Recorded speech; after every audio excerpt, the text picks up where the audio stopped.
এই যে বৈষম্য বিরোধী আন্দোলন যারা করলো নেতৃস্থানীয় যারা, এদের বিরুদ্ধে কিন্তু একটা অভিযোগ এসেছে, সেটা হচ্ছে যে যখন আন্দোলন হয়েছে তখন প্রাইভেট ইউনিভার্সিটি, পাবলিক ইউনিভার্সিটি সবাই মিলেই কিন্তু আন্দোলন করেছে।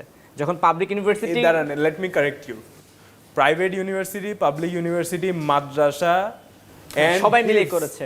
সি আপনার কোশ্চেনেও বৈষম্য আসছে। না না, আমি বলতে চাচ্ছি যে সবাই মিলেই করেছে। আমি বলি, দেখেন, এখানে আমরা যখন আন্দোলন জিতে যাওয়ার পর আমরা শুধু স্টুডেন্টস বলতে কাদেরকে গুনতেছি? ইউনিভার্সিটি স্টুডেন্টস, স্কুল, কলেজ, মাদ্রাসা একটা সেক্টর, কিন্তু অনেক বড় সেক্টর বাংলাদেশে। তারা নামছে রাস্তায়, তাদেরকে আমরা কোথাও বলি না। সাধারণ মানুষও তো নেমেছিল। সাধারণ মানুষ নেমেছে, এটাও কিন্তু সবখানেই হাইলাইট হয়, সবখানে প্রত্যেক নিউজে হাইলাইট হয়। মাদ্রাসা স্টুডেন্টসদেরকে কয়জন হাইলাইট করছে? না, এখন আমার যে প্রশ্নটা সেটা হচ্ছে যে যখন 6 জন সমন্বয়ক, তারা কিন্তু প্রত্যেকে পাবলিক ইউনিভার্সিটির, এবং যখন সমন্বয়ক আছে চিটাং শহরের, ওকে ডাকে না কেন? হ্যাঁ আচ্ছা, তো এখন সেদিন আমি দেখলাম যে 2 দিন, গত পরশুদিন তার আগের দিন পাবলিক ইউনিভার্সিটির যে একটা পেজ আছে, তাদের যে একটা অর্গানাইজেশন আছে, সেখান থেকে বলেছে যে আমরা আন্দোলন একসাথে করেছি, কিন্তু এই উপদেষ্টা পরিষদ কিংবা এই অন্তর্বর্তীকালীন সরকার গঠনের সময় আমাদের কোনো সমন্বয়ক বা আমাদের কারোর সঙ্গে কথা বলা হয়নি, আমাদের কোনো পরামর্শ কিংবা আমাদের কোনো প্রতিনিধি মানে প্রাইভেট সেক্টরে কেউ থাকবে কিনা সেই ব্যাপারেও কোনো আলোচনা করা হয়নি, এবং আজকে থেকে এই আন্দোলনের ব্যাপারে আমাদের আর কোনো অভিমত নেই। আরএফএল গ্যাস স্টোভ 25% গ্যাস সাশ্রয়, তাই টাকাও বাঁচে 25%। এটা তো যৌক্তিক বিষয় না। আমি ধরেন একটা কথা বললাম, আমি বুক পেতে 2 প্লাটুন পুলিশের সামনে দাঁড়ায় এইভাবে যখন এটা আন্দোলনে আমি শরিক হইলাম, 2 প্লাটুন পুলিশ সবার কাছে শটগান ছিল, আমাকে মেরে দিলে কি আমি ওই দিন ফিরে আসতে পারতাম? আমি এখানে এসে বসতে পারতাম না। তো আমি তো তাও আলহামদুলিল্লাহ অনেকটুকু সেফ অবস্থায় এখনো এখানে এসে কথা বলতে পারতেছি। যারা রক্ত দিছে, চিটাংয়ের যে সমন্বয়ক ছিল, তাকে ঢাকা হয় নাই কেন? যত সম্ভব রাফি নাম। হ্যাঁ, তো ওকে ঢাকা ডাকে নাই কেন?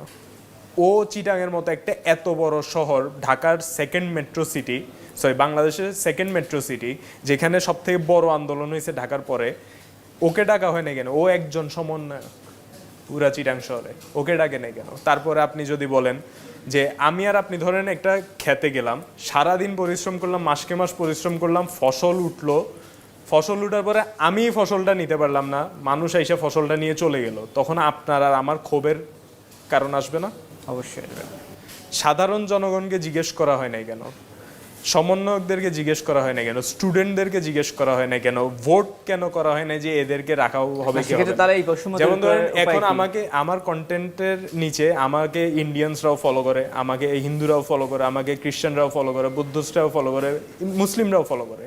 আমাকে একটা কমেন্ট ওই দিন করছে, বলতেছে যে আপনি বাংলাদেশে মাইনরিটিসের উপরে অ্যাটাক হচ্ছে, এটা নিয়ে কিছু বলেন না কেন? আমি কিছু বলবো কেন? আপনি আমাকে যুক্তি দেন, কেন আমি কিছু বলবো? আমি হায়েস্ট বলতে পারবো, আমি হায়েস্ট হয়তো একটা গির্জার সামনে যেয়ে রাত পাহারা দিতে পারবো, আমি হায়েস্ট একটা মন্দিরের সামনে যেয়ে রাত পাহারা দিতে পারবো। আমার মাদ্রাসার ছাত্ররা কিন্তু যে মন্দির পাহারা দিছে, এই নিউজগুলো কিন্তু কেউ চালাচ্ছে না। ইন্ডিয়ার ওইখানে আমি ফেসবুক খুলতেছি আর দেখতেছি, টুইটার খুলতেছি আর দেখতেছি যে আমাদেরকে রীতিমতো মানে আমাদেরকেই এখন স্বৈরাচার বানায় ফেলছে। মানে আমরা জনগণ হিসেবে স্বৈরাচার এখন, মানে আমরা মাইনরিটিদেরকে নাকি এক্সটিংক্ট করে দেওয়ার চেষ্টা আছি, যেখানে আমি ডেলি 8 ঘন্টা 9 ঘন্টা কাটাই বিভিন্ন রিলিজিয়নের মানুষের সাথে।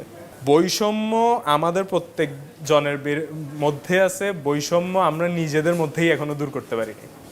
তার উপরে যখন এত বড় একটা সিনারিও হয়, আর ওই সিনারিওতেও যখন এত পরিশ্রম করা মানুষ, আন্দোলন করা মানুষ গিয়ে এত পরিশ্রম করে যখন এটা একটা অ্যাচিভমেন্ট আনে, তারপরে তাদেরকে ইগনোর করে একটা আলাদা সাইড থেকে একটা আলাদা ডিসিশন নিয়ে ফেলা হয়, তাহলে তো অবশ্যই আমিও আর পাত্তা দিব না।